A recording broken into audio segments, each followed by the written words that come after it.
Hey guys, welcome back to Dizzle in Motion. Today we're going to talk about CAFE standards and automakers catching a major break, but it could have ramifications not only from political and recycling planetary emissions wise, but also how it's going to affect your wallet. So I'm going to break down some of the winners and losers of some things that you may not have considered yet with what's going on with basically mass deregulation of the EPA and going to war with California and other states on these emission standards. Stay tuned.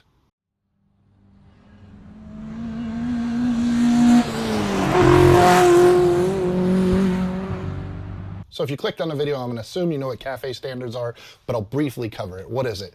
CAFE stands for Corporate Average Fuel Economy.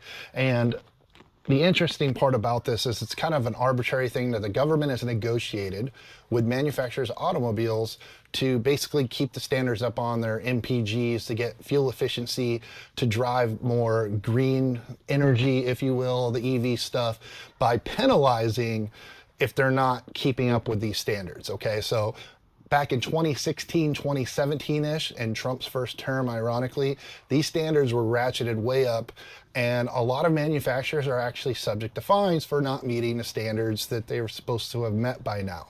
So then we enter what just happened. So what had happened was the US government just went back and, between the drill baby drill, the political motivations of this current administration to roll back EPA standards and to open up energy access, well, included in that is removing these standards.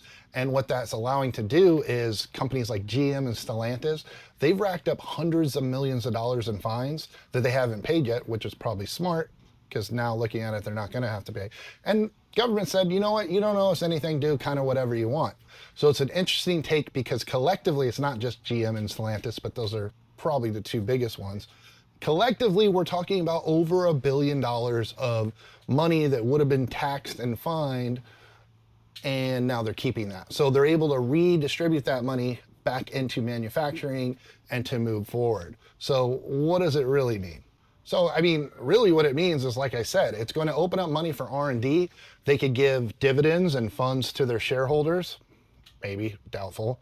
But it's actually a positive thing for most of the major auto manufacturers. Now, who it sucks for? The companies that spent the money on the green tech to meet the standards. So they spent millions of dollars worried that they are going to get fined and trying to come up with new technologies that they had to spend money to do so, and now it was kind of all for nothing. So kudos to them for being ahead. Some would argue the environment's going to suffer now because, XYZ standards weren't met, but I could go on a whole diatribe of my opinion of automotive industry on the environment in general. I think it's more of a localized thing than a planetary thing, but my 2 cents takes us down the path of volcanoes and a whole bunch of other stuff you didn't tune into this video for. So smaller companies and companies that did it right are going to lose a little bit. The environment maybe loses a little bit, but big companies are going to win, which is good for the economy overall, right? And then what's going to happen for the end user, for the consumer? Does that mean that prices can now come down because there's not going to be new expansive, constrictive standards that are going to be passed on to us because of the extra money they had to spend? I don't know. So yeah, some of the interesting takes on this are, it seems that, especially when you're talking about the big three and then Stellantis and whatnot, they're actually looking to make more trucks and SUVs, which goes against the entire purpose of what they initially sought out to do, which is reduce emissions, increase efficiency. But the fact of the matter is, trucks and SUVs sell, and they have a great profit margin. So that's what they're going to focus on.